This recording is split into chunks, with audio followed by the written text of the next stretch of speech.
Bom dia, boa tarde ou boa noite. Neste vídeo nós vamos tratar do artigo 9º do Código de Processo Civil. Eu espero que vocês gostem.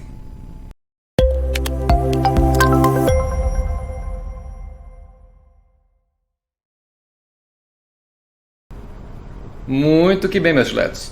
Vamos então tratar, ainda que brevemente, a respeito do artigo 9º do Código de Processo Civil, cuja redação é a seguinte: não se proferirá decisão contra uma das partes sem que ela seja previamente ouvida. Então vejam aqui a ideia do princípio do contraditório. Já tem o vídeo postado na minha playlist de Teoria Geral do Processo, em que eu falo do contraditório e da ampla defesa. Já falei aqui em vídeos anteriores a respeito do efetivo contraditório, de que fala agora o novo Código de Processo Civil, e o artigo 9º vem trazendo mais uma vez essa ideia de confirmação, de ratificação do texto constitucional. Vamos ver daqui a pouco a redação do artigo 5º, inciso 55.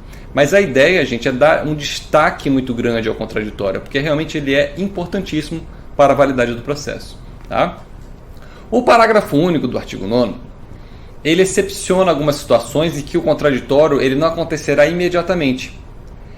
Alguns autores chamam isso de contraditório diferido, adiado, postergado, falam em proscrito, alguma coisa assim que me fugiu o termo agora, mas é o contraditório diferido, adiado. Ele não acontecerá imediatamente, mas ele vai acontecer. Não é que ele foi eliminado, ele vai acontecer, mas não imediatamente. São situações em que as medidas têm que ser concedidas sem ouvir a outra parte. Tem uma locução latina muito utilizada para isso, que é inaudita altera parte. E o parágrafo único diz quais são essas situações. Então, o parágrafo único do artigo 9º do Código de Processo Civil. O disposto no caput não se aplica, não imediatamente, tá? Não leve isso a pé da letra achando que não vai se aplicar jamais.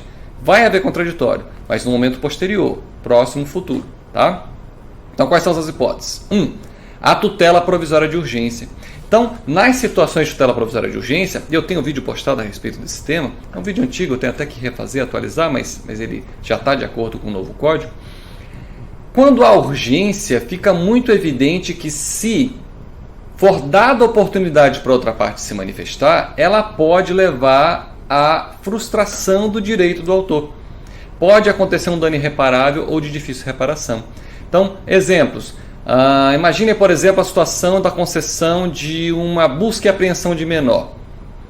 Existe um casal, ele está se divorciando, tem filho, né? A questão da guarda ainda não foi determinada, e há o justo receio de que um deles vá ser evadido do país com a criança. Né? Porque, claro, a tutela provisória de urgência, e a de evidência também, que a gente vai falar daqui a pouco, só vai ser concedida preenchidos os pressupostos estabelecidos no Código de Processo Civil. Mas imaginando que esses pressupostos foram preenchidos e a medida vai ser concedida, não é conveniente ouvir primeiro a outra parte. Por quê? Nesse exemplo da busca e apreensão de menor, pode ser que se der prazo de 5 dias para ele se manifestar, nesses 5 dias ele suma com a criança. E aí vai acontecer o dano irreparável e de difícil reparação. Então fica muito evidente que na tutela provisória de urgência, né, muitas vezes o contraditório deve ser diferido, deve ser adiado. A medida vai ser concedida sem ouvir a outra parte e depois sim ela terá a oportunidade de se manifestar. Tá? Outra situação em que o contraditório é diferido, é adiado. 2. As hipóteses de tutela da evidência previstas no 311, incisos 2 e 3. Por que os incisos 2 e 3? Porque se você olhar a redação do parágrafo único do 311, você vai ver que nessas hipóteses a tutela de evidência também pode ser concedida liminarmente. Então, liminarmente, minha gente, é in limine, é no começo, é só o momento. Então, liminarmente pode ser concedida uma tutela provisória de urgência, pode ser concedida uma tutela de evidência, e nesses casos, novamente, não é conveniente ouvir a outra parte. Não é que toda medida liminar pressupõe que a outra parte não seja ouvida, não. Até porque existe a audiência de justificação prévia, que às vezes se mostra indispensável para que o juiz tenha a convicção de se deve ou não conceder a medida pleiteada. Mas, normalmente, nessas situações, o contraditório acaba sendo diferido, ele acaba sendo adiado. Tá? Uma outra hipótese, também do parágrafo único do artigo 9º, é do inciso 3. A decisão prevista no 701, e eu também tenho vídeo postado no meu canal a respeito do procedimento da ação monitória. Então, no procedimento da ação monitória, sai um mandado chamado de mandado monitório.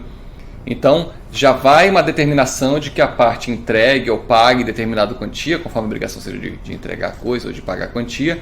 E eu remeto vocês ao vídeo que eu já postei, que lá eu explico melhor essa situação. Mas, novamente, o contraditório ele é só adiado, ele é postergado. ele é diferido, tá? Não é eliminado. Como ao final nós veremos situações em que o contraditório se mostra inútil e por isso é dispensado. Mas esse não é o caso, a gente vai ver ao final. Tá?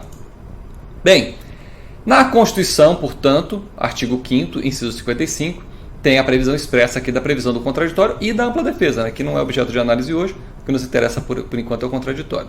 Então ele diz que aos litigantes em processo judicial ou administrativo e aos acusados em geral são assegurados o contraditório e a ampla defesa com os meios e recursos a ela inerentes. Então percebam que mais uma vez no caput do artigo 9º, o legislador vem e confirma aquilo que já diz a Constituição, haja vista a importância que o contraditório tem no direito processual brasileiro. Nessa obra de autoria, na verdade de autoria coletiva, essa obra é coordenada por Cássio Scarpinella Bueno. Me perdoe eu não consegui mostrar a capa melhor para vocês, mas aqui eles comentam o artigo 1º ao 317. Tá? E nessa parte da obra, na página 143, é de autoria de Welder Queiroz dos Santos. Então olha que interessante a lição do Welder a respeito do contraditório. Olha que didática interessante que ele adota aqui. Isso já é a lição dele. Tá? Extrai-se do princípio do contraditório 6 direitos dos sujeitos processuais. Então, aqui sobretudo no que diz respeito às partes, né? E, por consequência, deveres do órgão jurisdicional. Então vamos ver quais são esses seis direitos que o Welder destaca que são das partes, né, dos sujeitos da relação processual e, consequentemente, deveres do órgão jurisdicional. Vamos a eles. 1. A comunicação dos atos processuais. Isso não pode faltar. O vídeo que eu mencionei anteriormente, que eu tenho na playlist lá de Teoria Geral do Processo, eu menciono até a obra do Dinamarco, ele fez em coautoria com Bruno, alguma coisa, Vasconcelos, não lembro agora direito o nome, mas enfim, lá eles falam desse binômio, né? Informação, reação. Então, realmente, esse dever aqui de comunicação dos atos processuais, consequentemente direito das partes, né? Não pode faltar. É indispensável que haja comunicação dos atos processuais, sob pena de nulidade. Isso não pode faltar. Tem que ser dada a oportunidade para a parte se manifestar, para a parte participar do processo. E aí vem o item 2. Outro direito, né, das partes, dever do órgão jurisdicional, de reação ou manifestação. Aqui é que muitas vezes essa manifestação ou essa reação pode não acontecer, de acordo com a conveniência da parte. Se a parte achar conveniente, ela permanece silente, permanece inerte. Agora ela vai arcar com as consequências. Normalmente, revelia e pena de confissão contra a matéria de fato. Fora as situações em que haja, por exemplo, seja objeto da lei de direitos indisponíveis, aí o Código minimiza os efeitos da revelia, basta ver o que diz o 345 do Código de Processo Civil. Né?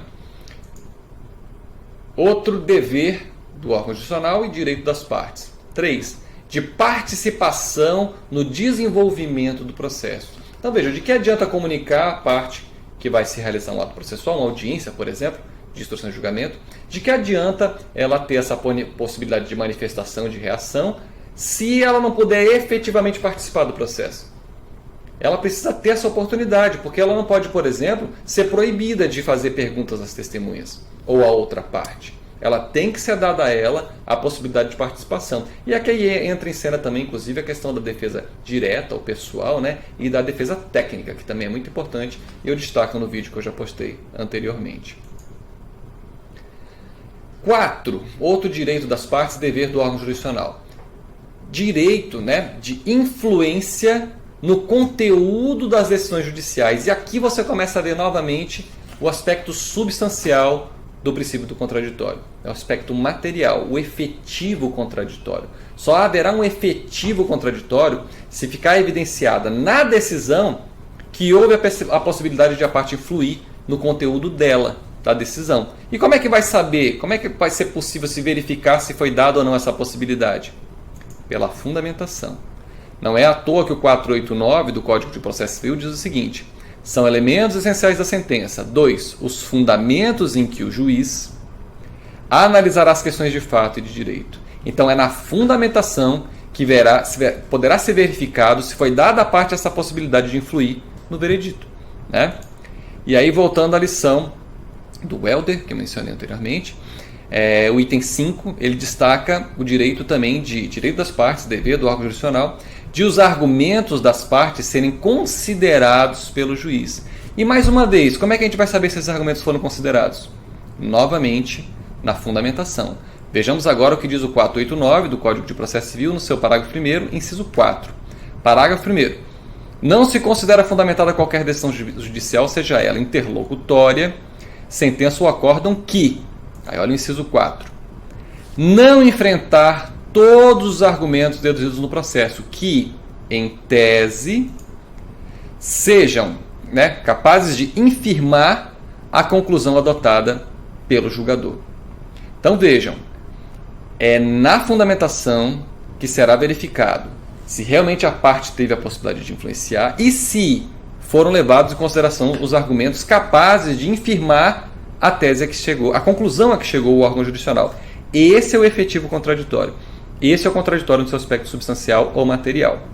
Sem isso, o contraditório estará violado. Ele pode até ter sido observado no seu aspecto formal, com a possibilidade de a manifestação, a possibilidade de a comunicação da relação do auto processual, a possibilidade de manifestação, mas se não ficar evidenciado no fundamento da decisão que ela teve a oportunidade de influenciar no veredito e que seus argumentos foram levados em consideração, é claro que no aspecto substancial, no aspecto material, o contraditório terá sido violado.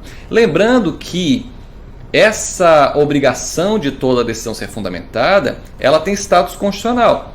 Basta ver a redação do artigo 93, inciso 9 do Código de Processo Civil. Mas veio o legislador aqui no 489, sobretudo no seu parágrafo 1º, para mais uma vez explicar como deve ser aplicada a norma constitucional. É como se ele dissesse, olha, talvez vocês não tenham entendido a mensagem do artigo 93, inciso 9, ao dizer que toda decisão tem que ser fundamentada sob pena de nulidade. Então, no parágrafo 1º do 489, o legislador explica melhor. E ele diz, olha, nessas situações, a decisão não se considera fundamentada. E essa do inciso 4 é uma delas. Vamos até ver de novo. Quando o órgão jurisdicional não enfrentar todos os argumentos deduzidos no processo, capazes de, em tese, infirmar a conclusão adotada pelo julgador. Porque o que pode acontecer? Eventualmente, o órgão jurisdicional pode acolher uma preliminar feita na contestação e, por exemplo, reconhecer que tem havido a prescrição. Por exemplo, é claro que nessa hipótese ele vai desprezar vários outros argumentos deduzidos pelas partes. Porém, se foi trazido à baila, ao debate, algum argumento capaz de demonstrar que não houve a prescrição e esse argumento for ignorado, haverá uma nulidade.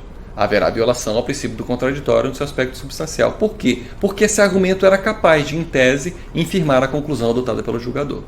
Certo? Por isso é que eu não gosto das decisões em que me parece copiar e colar, e a gente vê muito por aí, de que o órgão jurisdicional não é obrigado a analisar todos os argumentos. Não é uma pinóia.